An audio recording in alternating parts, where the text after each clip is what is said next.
वाय च वामनाय च नमो बृहते च वर्षीयसे च नमो वृद्धाय च संवृद्धने च नमो अग्र्याय च प्रथमाय च नमः आशवे चाचिराय च नमः शीघ्रियाय च शीघ्राय च नमः ऊर्जाय च वत्सन्याय च नमः स्रोतस्याय च वीर्याय च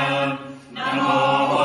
श्रेष्ठाय च कनिष्ठाय च नमः पूर्वजाय च परजाय च नमो मध्यमाय च प्रगल्भाय च नमो जगन्याय च बुद्धियाय च नमः सौव्याय च प्रतिसर्याय च नमो ग्राम्याय च श्रेयाय च नमः उर्वर्याय च कर्याय च नमः शोक्याय च वसान्याय च नमो वन्याय च कक्षाय च नमः श्रवाय च प्रतिश्रवाय च नमः आशुषेनाय च शरथाय च नमः शूराय च अचिन्तते च नमो वर्णिने च वरोचिने च नमो निर्दिने च कवचिने च नमः श्रुताय च श्रुतसेनाय च